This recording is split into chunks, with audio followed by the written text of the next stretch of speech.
This is a story of two guys who believed in extraterrestrials, who believed in the paranormal and spiritualism, and they actually had the electronic skills to actually put their theories to the test. But sometimes, as you'll see with this story, you outkick your coverage.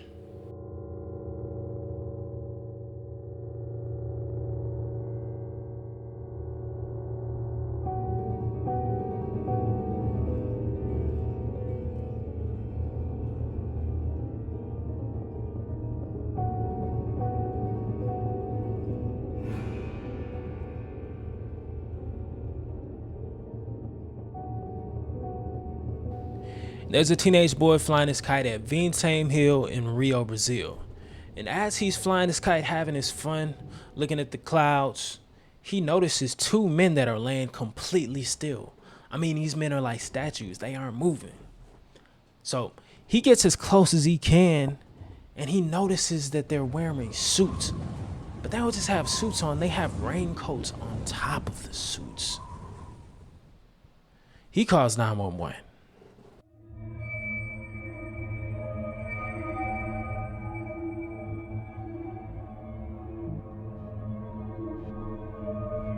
It takes police a day to get to him. They finally get to him and they see that these guys are wearing the suits, the raincoats, but they also have on a metallic mask that's covering their eyes, like on some medieval shit, right? A faceplate. With a notebook with a set of instructions that we still don't understand till this day. They eventually do the autopsies, they find no puncture wounds, they find no trauma on these guys' bodies, so their cause of death is unknown.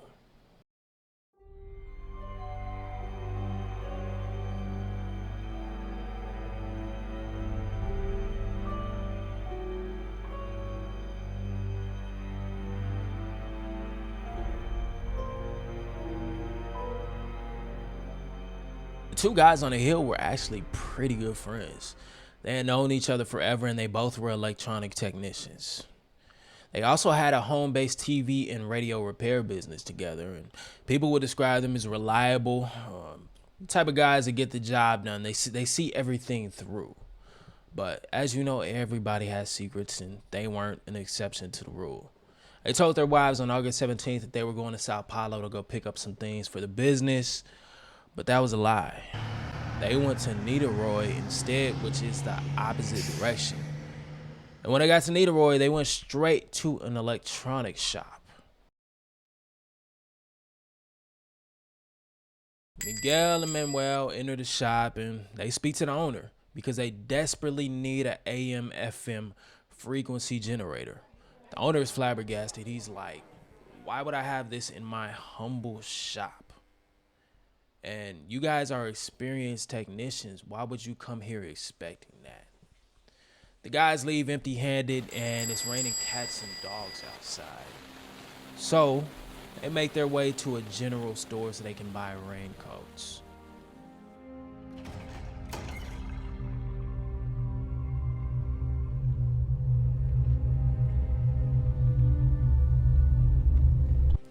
AM FM frequency generator. I don't see why they would need that. Like, are we really talking to aliens on fucking AM FM radio? Like, motherfuckers, you're supposed to be like telepathic at this point. Y'all supposed to be way more advanced. Like, why would they need that?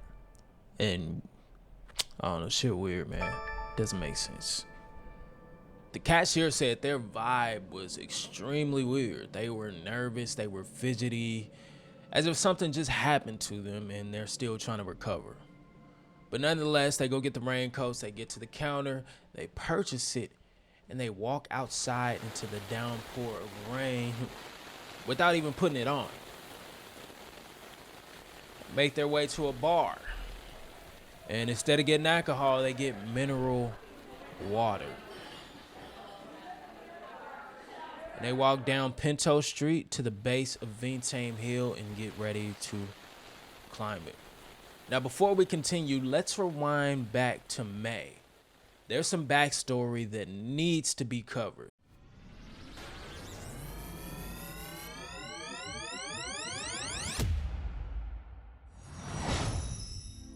Miguel and Manuel were a part of a scientific spiritualist community. Meaning these people in their group believed that they could communicate with extraterrestrials through science, scientifically. So they were having a meeting in Manuel's backyard and they were testing a device they had been working on for months. So they test it and it blows up. So they're like, this backyard is too small. Let's go to the beach and do it tomorrow. So Miguel, Manuel, and one of the members named El Cio were to meet at the beach, retest.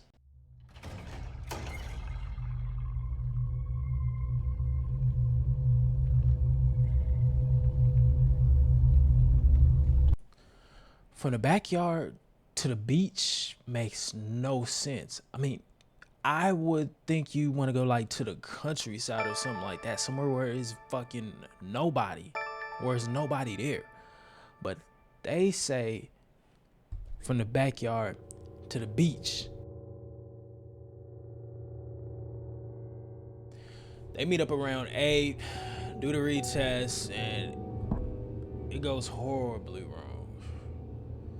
I mean, it was a much larger explosion, and this one was felt from 10 kilometers away. So not only were the Navy and the police aware, the houses that were nearby that explosion received exterior damage. And there was a theater down the road where people were in a panic. I mean, people were shooting out that front door like fucking bullets. It was bad. It was bad to say the least. And it also didn't help that Miguel and Manuel took the fuck off. They left El Cio by himself. And he had to answer to the police. El Cio tells the police everything he knows, from the device to their tests. But he also says they didn't do it.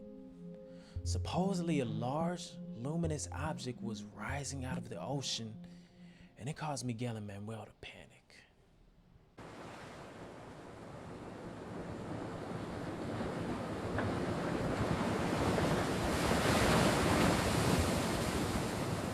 They panicked, they took off. And as they took off, the explosion happened. Now, this isn't super far-fetched because there were some eyewitness testimonies stating that they saw a spacecraft rising from out of the water. One thing we do know for sure, though, is that that night changed Miguel and Manuel forever.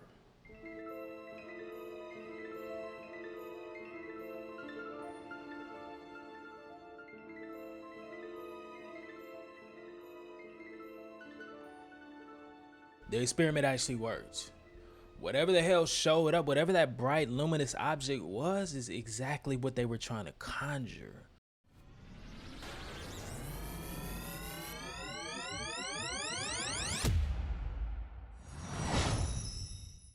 So Miguel and Manuel started their hike and reached the summit of Vintem Hill at about 4:30.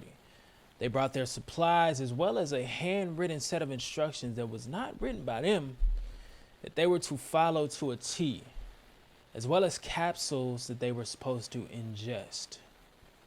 So that evening, locals reported seeing different colored lights over that hill. And there was a young boy that reported specifically seeing a blue light over the space where Miguel and Manuel died. Now, police did an investigation on their homes and they found a book with a passage highlighted about intense luminosity, blindingly bright lights that will come with the entities that these guys were trying to reach. And if we go back 4 years, there was a man that was found in that exact same area that Miguel and Manuel were found, and he was wearing a lead mask as well.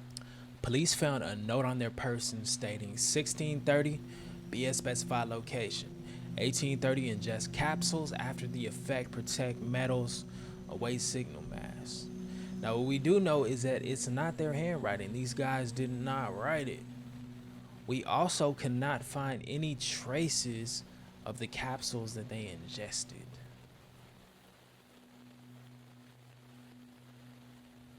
However, there was an investigation done in 1980, 14 years later. We had a NASA scientist come to Brazil and do his own independent research. And what he found was that at that exact same spot where Miguel and Manuel passed away, the grass had not grown a centimeter. Everything was exactly the same.